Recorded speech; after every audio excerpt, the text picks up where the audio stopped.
संस्कृति और मनोरंजन से जुड़े कार्यक्रमों को लेकर केंद्र सरकार ने नई मानक संचालन प्रक्रियाएं यानी एसओपी जारी की है। मंत्रालय ने कलाकारों और अन्य स्टाफ के लिए वैध कोविड नेगेटिव प्रमाण पत्र अनिवार्य कर दिया है।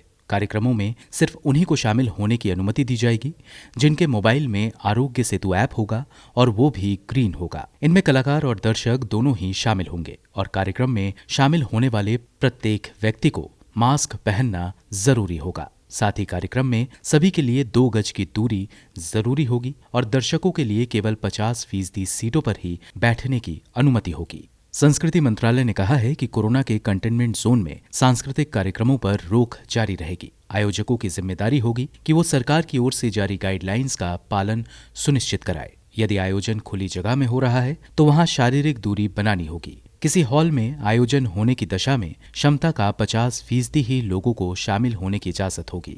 लोगों को थर्मल जांच के बाद ही कार्यक्रम में प्रवेश मिलेगा। सभी को फेस मास्क लगाना, हैंड वॉश या सैनिटाइजर का इस्तेमाल अनिवार्य होगा। बिना मास्क के एंट्री नहीं मिलेगी और सीटों के बीच कम से कम 6 फीट की दूरी होगी। कार्यक्रम स्थल के प्रवेश और निकास द्वार पर हैंड सैनिटाइजर की व्यवस्था होनी चाहिए। कार्यक्रम स्थल पर थूकने की मनाही होगी और हॉल के भीतर एसी का तापमान 24 से 30 डिग्री सेंटीग्रेड पर नियंत्रण होना चाहिए। केंद्रीय संस्कृति मंत्रालय द्वारा जारी गाइडलाइंस में कहा गया है कि प्रस्तुति के पहले और बाद में स्टेज सैनिटाइज किया जाना चाहिए। आयोजक सामानों को कम से कम कांटेक्ट में लाए और कलाकारों के सामान भी सैनिटाइज होने चाहिए। क्रू मेंबर और कलाकारों को पैक्ड फूड ही दिया जाएगा और बेहतर होगा कि कलाकार घर से लाया खाना खाएं। ऑडिटोरियम में खाना पीना सर्व नहीं किया जा सकता है।